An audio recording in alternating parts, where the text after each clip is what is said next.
Thank you for joining the Cumberland County Soil and Water Conservation District to review the annual stormwater training for municipal operations. This training will take about 30 to 45 minutes and is meant to provide municipal employees with information on common procedures for mitigating potential stormwater pollution from municipal activities. Before we start into the details of good housekeeping and pollution prevention, we will briefly go over some definitions and background information to assist us in what will be reviewed in this training.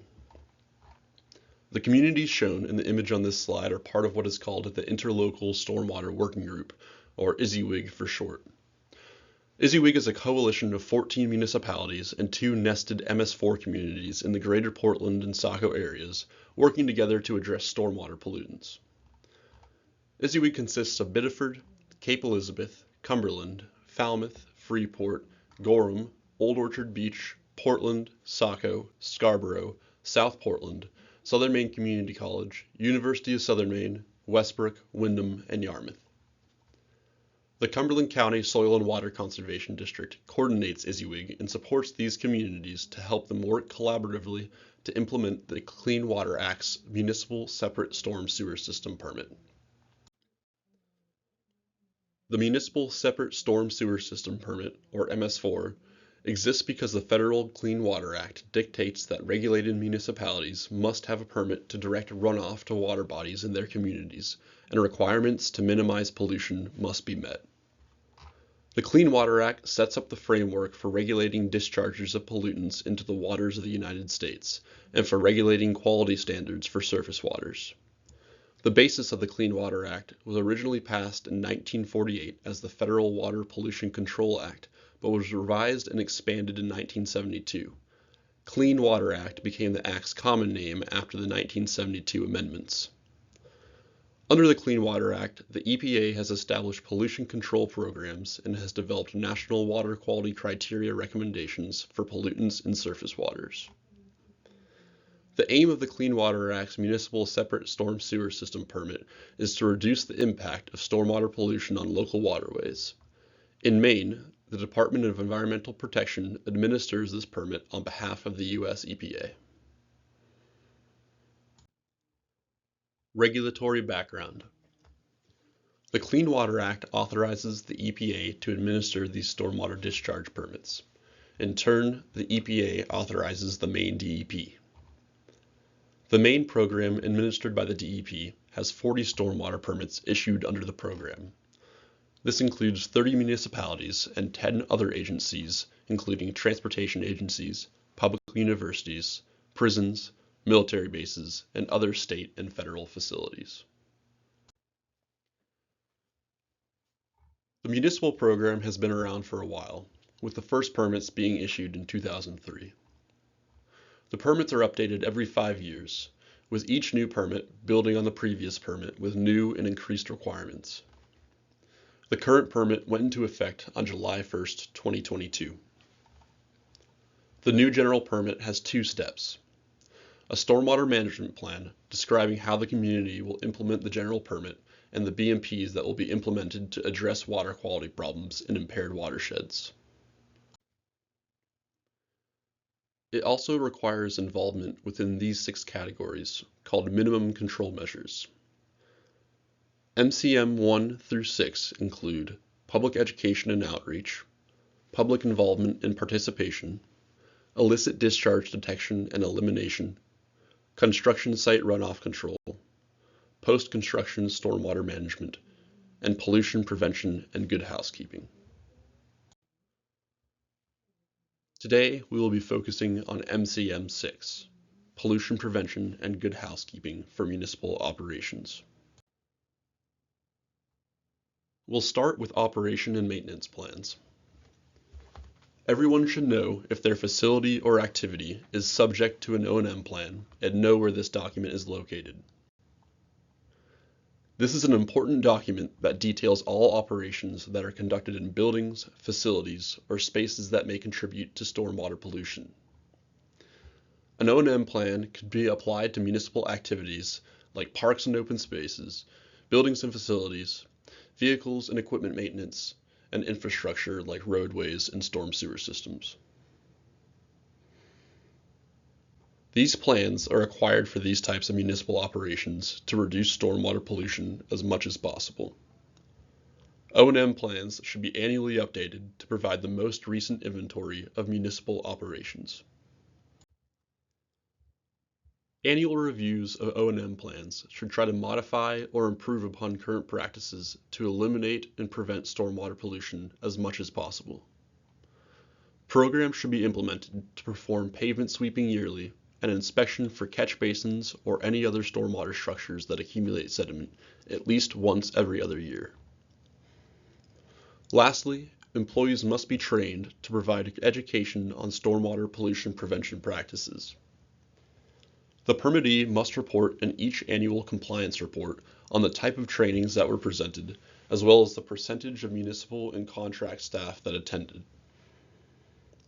The occupation of staff members, the length of the training, and content that was delivered should also be included.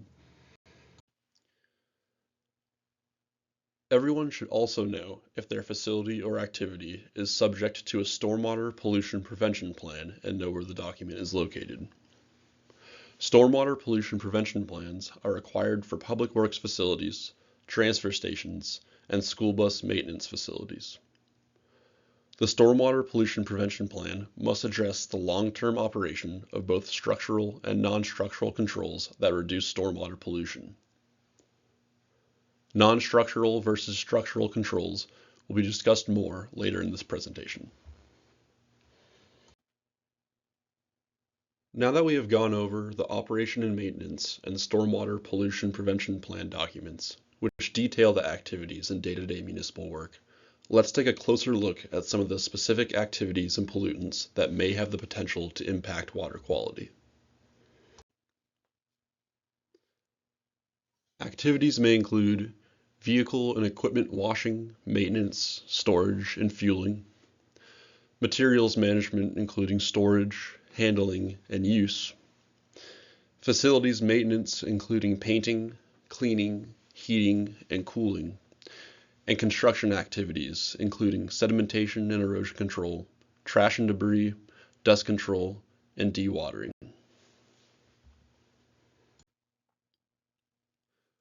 Pollutants that are often associated with these types of municipal work are sand, salt, gasoline, diesel, detergents, and paints, solvents, and sealants. A good rule of thumb to go by when considering what is a stormwater pollutant is to consider anything that could get picked up by rain or snowmelt and get washed into a storm drain or a nearby surface water. Now that we have addressed some of the common pollutants found from municipal activities, take a minute to think about what other types of pollutants might be found in our water.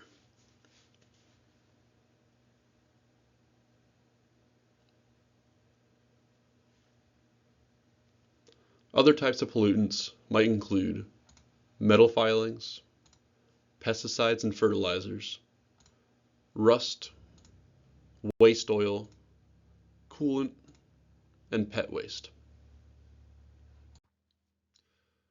Before we move forward, we'll quickly review a few points that are important to keep in mind when talking about good housekeeping and pollution prevention. The first, as mentioned earlier in the training, is that the Federal Clean Water Act dictates that regulated municipalities must have a permit to direct runoff to water bodies in their communities, and they must meet certain requirements to minimize pollution. The permit also requires annual training for all employees and subcontractors.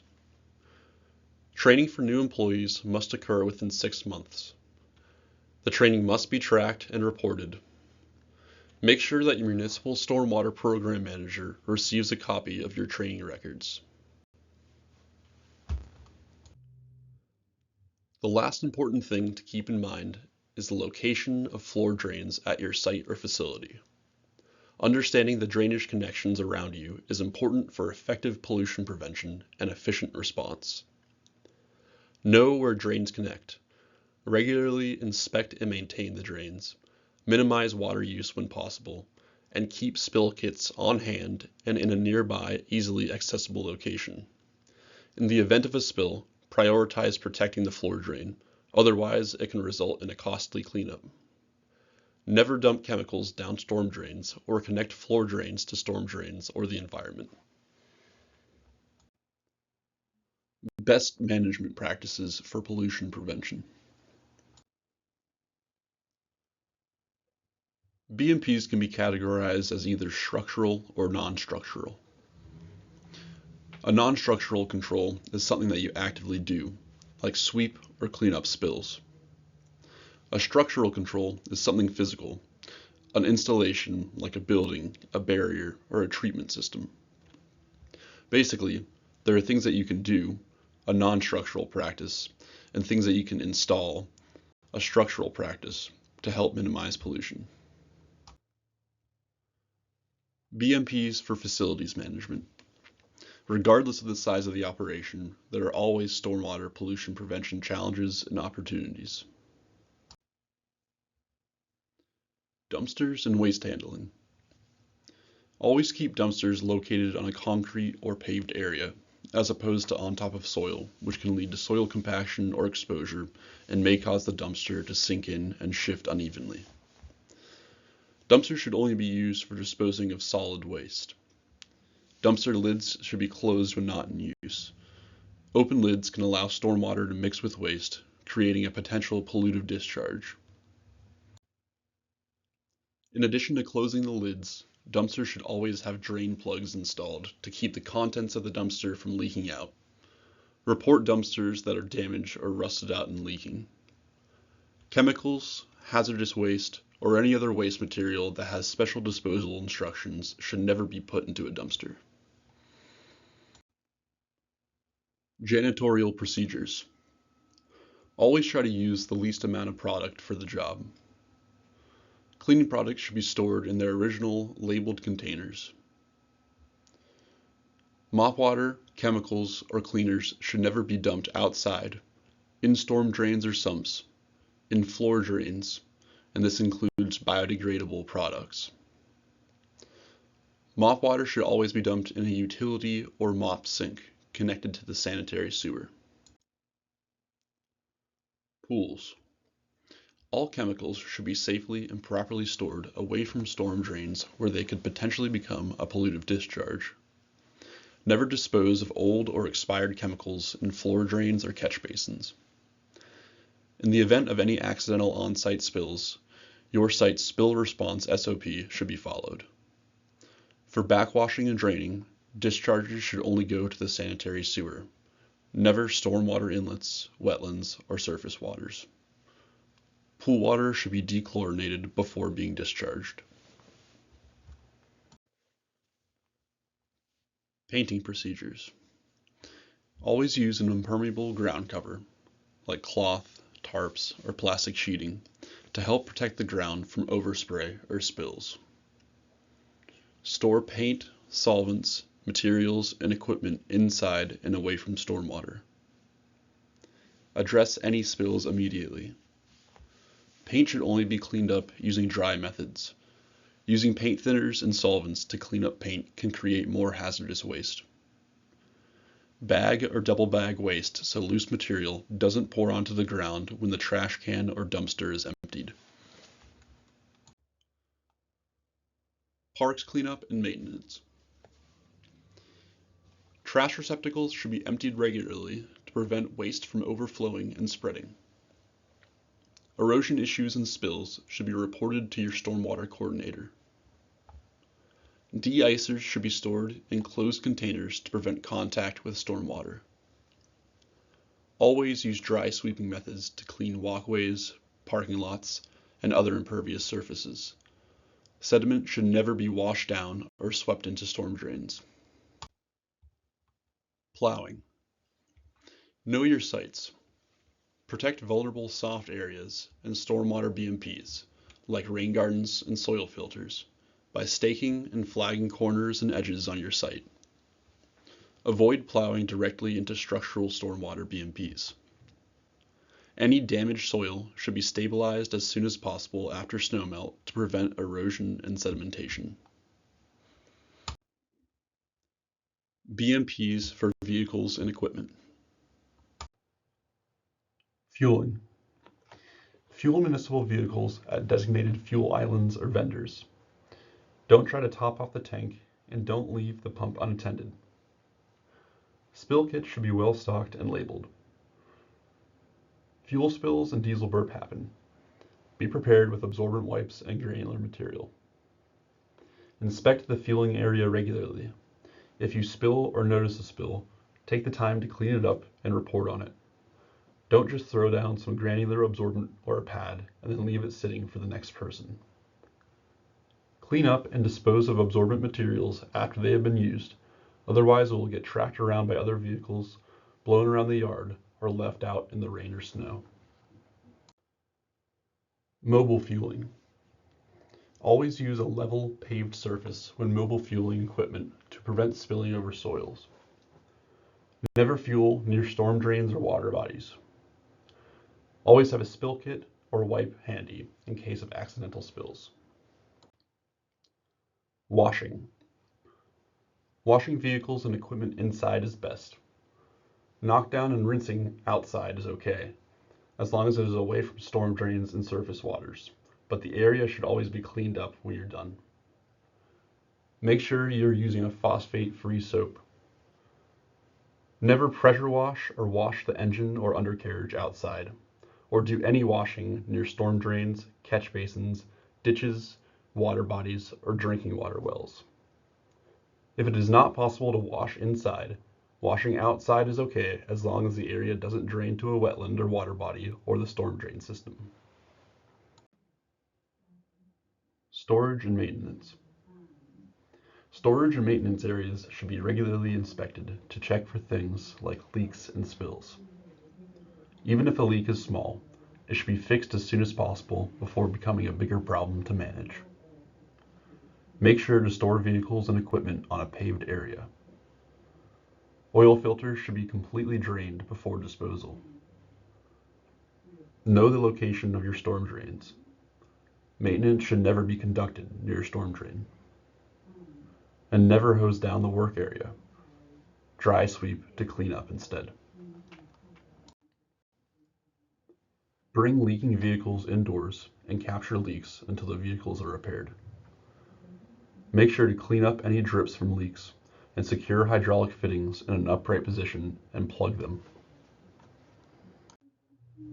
BMPs for landscaping and outdoors. Lawn care. Always try to mow only as low as needed. A length of about 3 inches is ideal, as repeated mows of less than 3 inches can weaken grass over time and stimulate the grass to grow more quickly, which may increase the need for more frequent mowing. Grass clippings should be left on the lawn to provide the lawn with additional nutrients. Watering should occur at appropriate times, ideally in the morning when temperatures are cooler, to limit the loss of water through evaporation for the grass to receive the most benefit. Bare soil should be reseeded or mulched to prevent erosion or the introduction of weeds. Try to top dress with compost rather than using fertilizer whenever possible. Compost adds nutrients, helps build soil quality, and helps the soil to retain moisture better. Avoid driving on turf to help reduce soil compaction, and aerate compacted areas as needed. When applying fertilizer, it is beneficial to test the soil beforehand.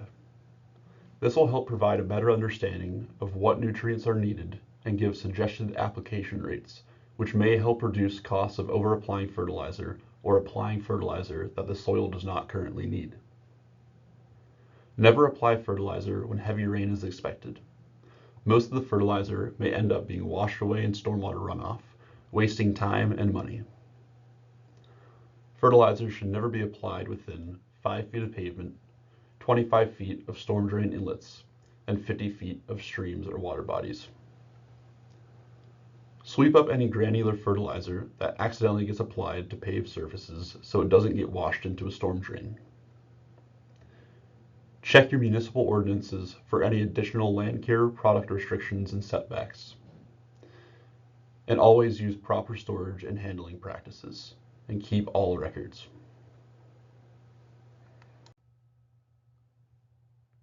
For pesticides, Make sure only licensed commercial pesticide applicators are used.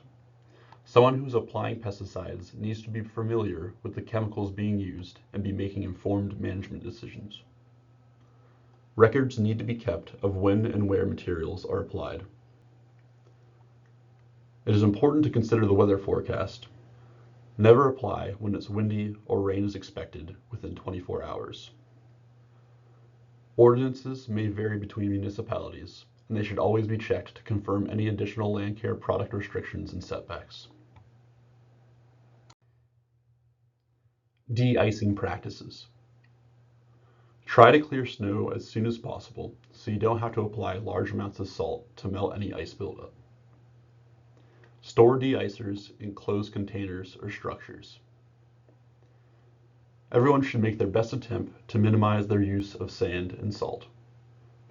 Salt is a big concern because salt kills vegetation, harms aquatic life, and damages equipment and infrastructure.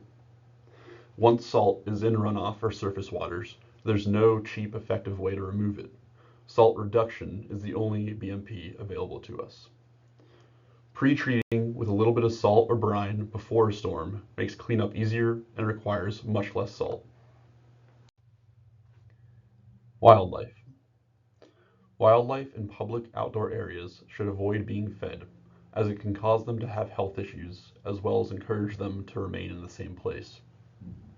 Areas concentrated with wildlife can be large sources of water quality impairment from the amount of pollution coming from their waste, which contains nitrogen, phosphorus, and bacteria. Duck feeding may be fun for families, but it's a big problem for clean water and wildlife health.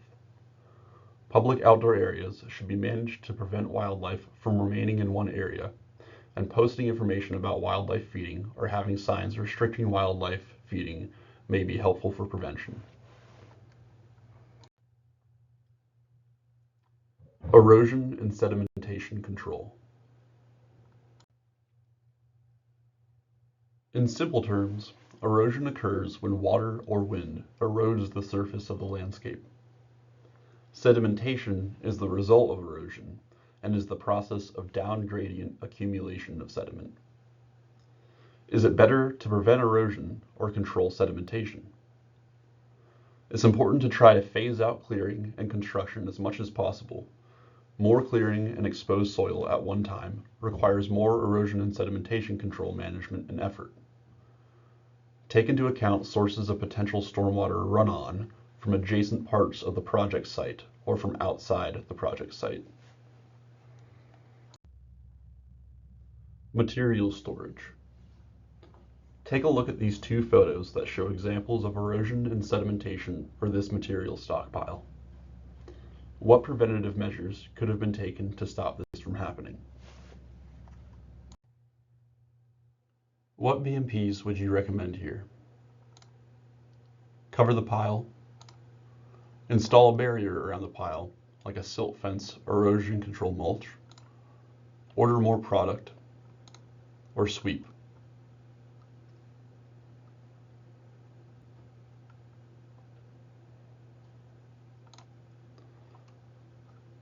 The best BMPs to recommend here are to cover the pile and install a barrier around the pile, like a silt fence or erosion control mulch. Here are some examples of what those BMPs would look like in practice.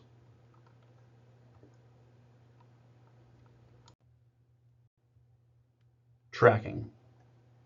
Tracking can be a big problem, especially during spring mud season. You don't want sediment to get into your ditches or storm drains, let alone surface waters. Work with municipal crews and contractors to manage tracking before it becomes a headache. What BMPs would you recommend for tracking? Sweeping, a stabilized construction entrance, or scraping the soles of your boots.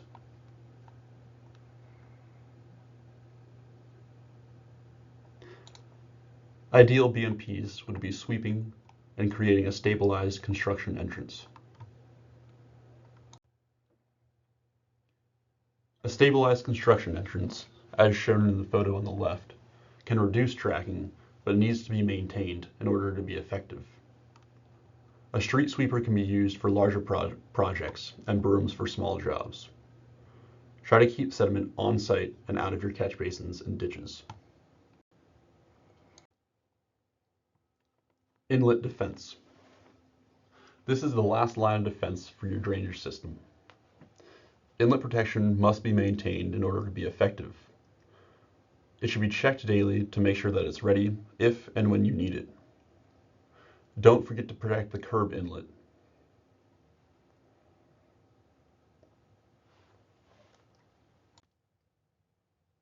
Ditch line stabilization.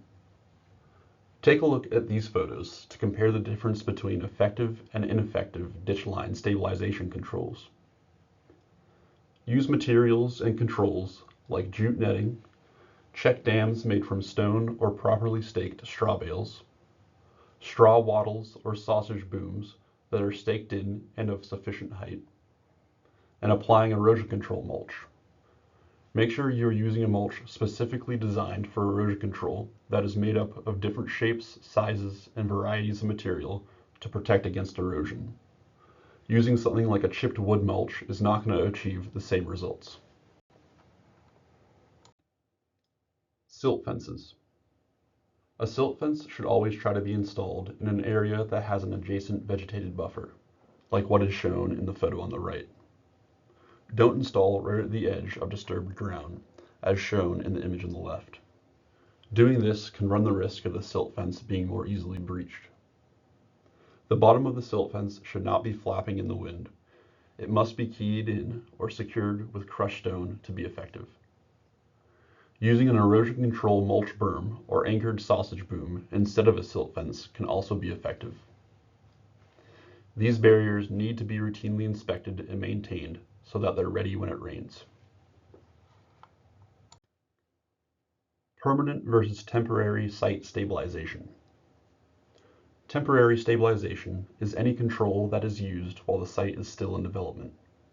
This includes things like jute netting, hay mulch, and applied hydro seed prior to grass actually growing. This also includes winter stabilization and stabilization during periods of no construction activity.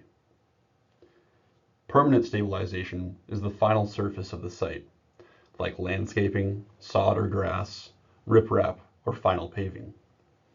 Remember, it isn't permanently stabilized until intentional soil disturbance is finished and bare soil has been stabilized with long-term covers. Dewatering. Always be prepared to dewater water collection systems on your site. Rain happens, and so will the need for dewatering. For sites with known or suspected contamination, standing water needs to be inspected and tested before dewatering occurs. There should be an established plan. Sites need to stick to the plan or get approval for something different. Basic tools for reducing the amount of suspended sediment in water include silt socks and dirt bags on grassed areas, settling basins or tanks, and long or wide vegetated buffers are a good secondary line of defense. Other sources of sediment. Keep an eye on subcontractors because they might not be as concerned or aware of erosion and sediment control practices on site. Activities like masonry and brick cutting produce sediment that needs to be managed. Take a look at these images. What would you do to prevent this from becoming a stormwater pollutant?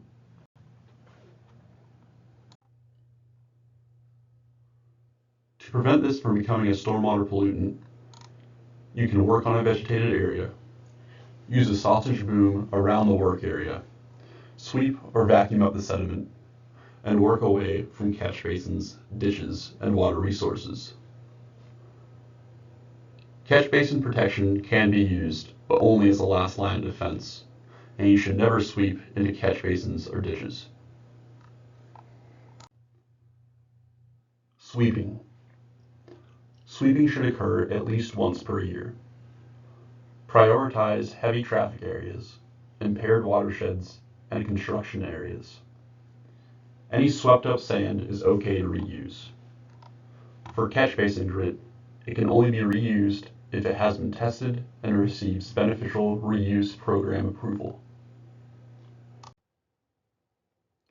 Catch basin cleaning and outfall inspection. We're required to have catch basin and outfall inspection plans. Opportunistic inspections should be performed when out in the field. Things to look for are color, odor, suds, and sheen. And for things like sewage solids, excessive algae, sediment, cooking oil and grease, and pet waste bags.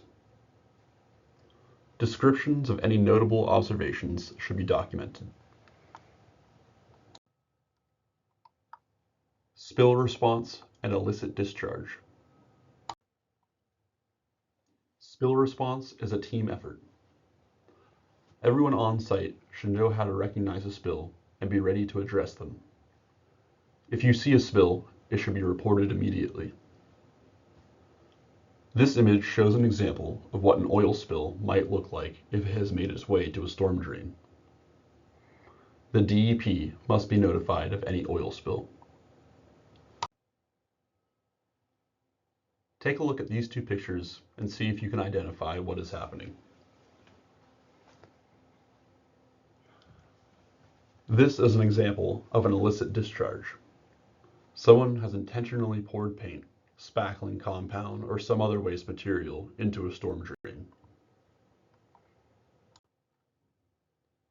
What do you see in these two images? These are examples of algae mats. These may have a foul odor, and you may even see sewage. These could be the result of a septic system leak or sewer cross-connection with a storm drain that is flowing into the ditch.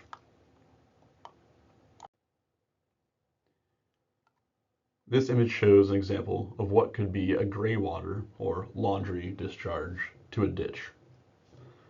This might smell like detergent and it might have bubbles.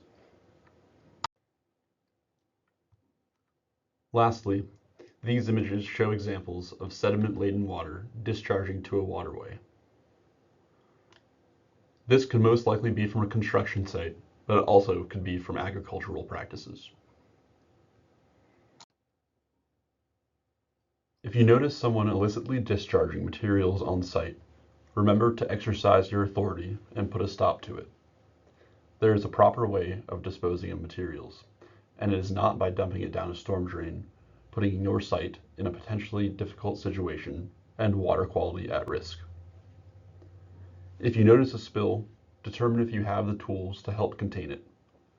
It is always a good idea to have a spill kit in your vehicle or other easily accessible location. If you observe a spill or illicit discharge on site, you should notify your supervisor and whoever is responsible for managing your stormwater program. The spill or discharge needs to be recorded. If it's a petroleum product, it may need to be reported to the Maine DEP. The DEP may want to check to see if it has entered the stormwater system or if further response is needed. Stormwater Pollution Prevention Plan, or SWIP, requirements. A copy of the SWIP must always be kept on site. Every staff member should know if you have a SWIP or O&M plan and where it's located. They should also know who is on the SWIP team and who to contact if they discover a problem. Everyone is responsible for helping to implement the facility's SWIP or O&M plan. SWIP contents. The SWIP should include a list of the individuals on the site's stormwater pollution prevention team and their responsibilities. The SWIP team is generally responsible for helping the site manager in developing, implementing, maintaining, and revising the facility's SWIP. A description of the activities on site, a map of the facility with enough detail to identify the site and all nearby waters that may receive stormwater discharge, and a description of potential sources of pollution. For pollution sources, the following must be included for each separate source area: activities in the area, pollutants, spills and leaks, wastewater or processed water containment, non-stormwater discharges, salt storage, sampling data, and the methods of storage or disposal on site. SWIP map. The map of the site included in the SWIP should include property boundaries and property size, identification of impervious surfaces and structures, stormwater flow direction, stormwater control measures, important water bodies near the site, catch basins, ditches, and pipes, pollutant source locations, above ground tank locations, areas that have frequent or large spills, stormwater monitoring points, and stormwater inlets, outlets, outfalls, and discharge points.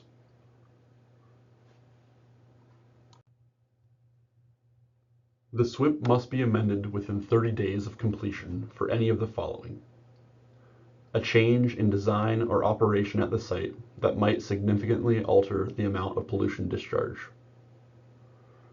any monitoring or inspections performed that declare the SWIP is not effectively controlling the intended stormwater pollutants, and a discharge under this permit that is determined to have potential to violate an applicable water quality standard.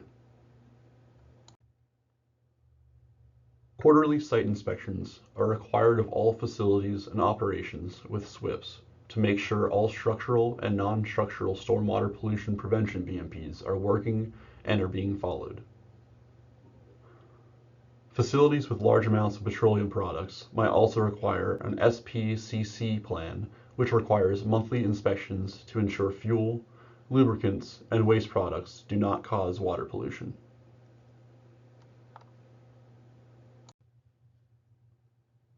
It is good practice to know who is responsible for conducting these quarterly inspections at your site, and what to do if you see an issue on site that needs to be corrected. Ask your supervisor if you're unsure. Visual monitoring. If a leak or spill gets into a ditch or catch basin, you should know where your stormwater outfalls are. Facilities that have SWIPs require quarterly visual monitoring of the outfalls to make sure they are not discharging pollutants. If possible, a water sample is collected and visually examined for these pollutants. These records must be kept with the SWIP document. Remember, good housekeeping and pollution prevention is the best way to make sure that there aren't any surprises found at the outfall during visual monitoring.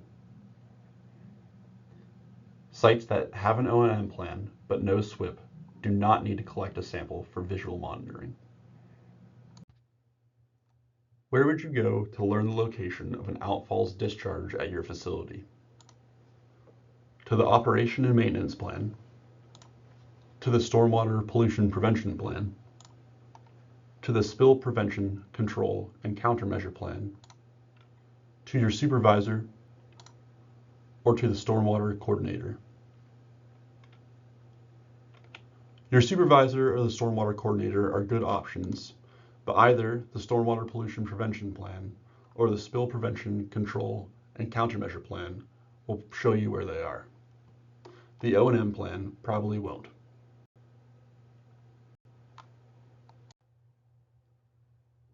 Common compliance issues. Secondary containment. Always monitor your secondary containment structures. Repair and seal any cracks in concrete containment.